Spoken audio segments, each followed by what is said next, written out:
Formal na pong hinihiling kay Pangulong Marcos Jr. ang maalalimang investigasyon sa mga project, flood control at iba pa sa Cebu Province. Hiniling po ito ni Governor Pamela Barquatro. Yan po yung gobernador. Dahil nga po sa napakatinding pagbaha kung saan sa pinakahuling report ay 224 ang mga namatay sa bagyong Tino. Sanhi nga po ng matinding pagbaha na hindi naramdaman ni Governor at ng mga taga Cebu ang dapat ay proteksyon mula sa mga project. At ang sinasabi dito ng gobernador, simula 2019 ang kanyang binabanggit ng mga proyektong hindi nila naramdaman. At ito ang nangyari. Napakatinding trahedya.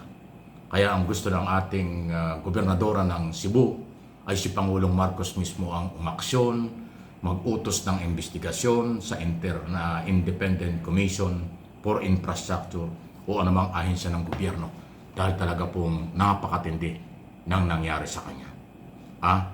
Hindi lang ho yung mga pagpo-post ni Governor sa kanyang sariling social media account, kung hindi mismo sa mga interview ay inaamin niya itong dilobyong nangyari sa kanila.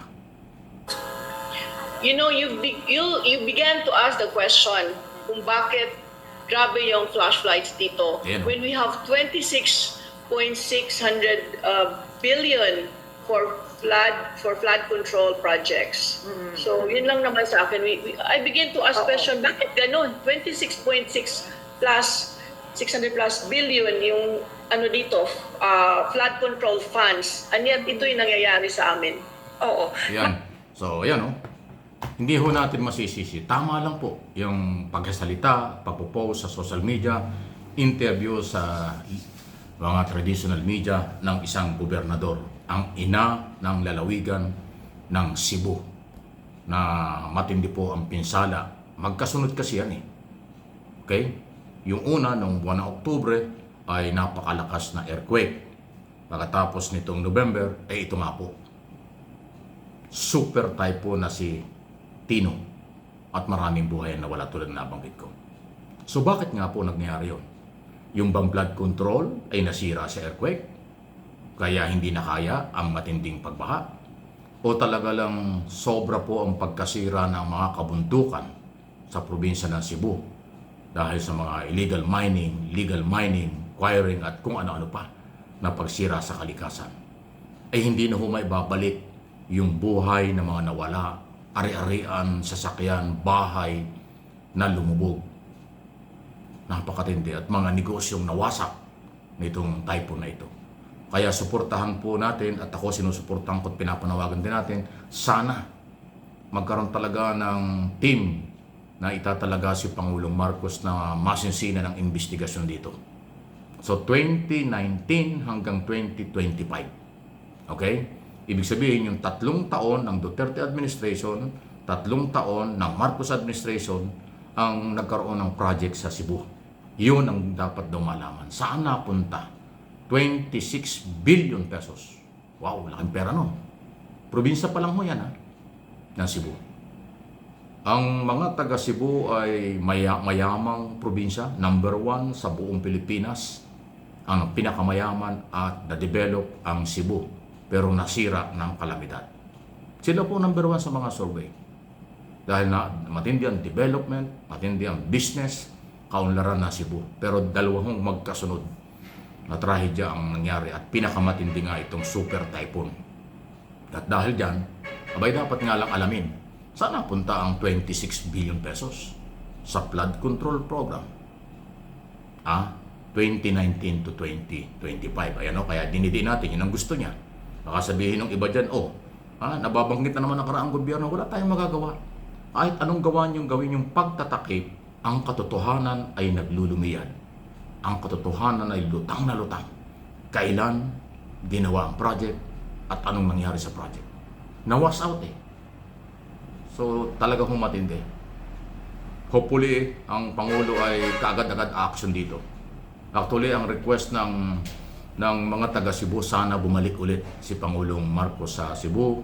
Ngayong dahan-dahan sila nakaka-recover para makita yung talagang dapat unahin paano makaka-recover ang kanilang probinsya.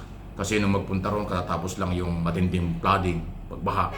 So iba yun eh. Pero ngayon na okay na yung mga transportation, actual na makikita sa inspeksyon gaano kalawak ang damage, gaano kalawak ang sinira ng typhoon dahil sa posibleng kulang, ano ang sinasabi rito? Substandard flood control.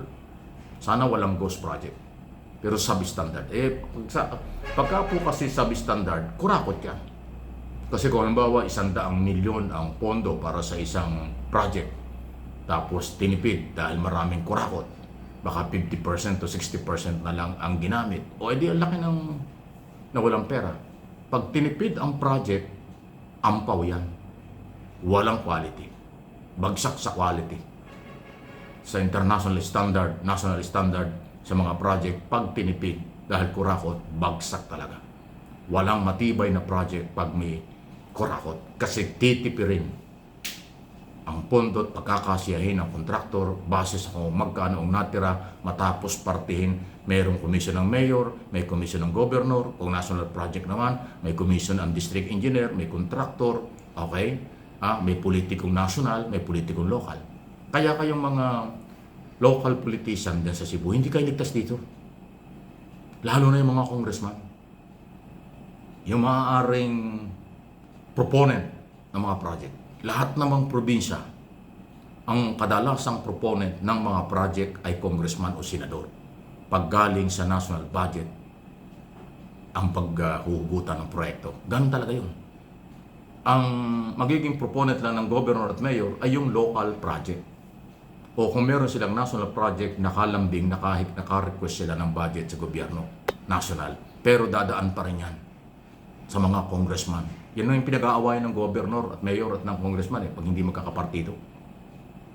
Pati yung pinaghirapan ng governor at mayor na pondo na kuha sa national government para madala sa kanilang proyekto, sa kanilang probinsya, inaako pa ng mga congressman. Sasabihin, dahil sa akin, kaya binigay yan.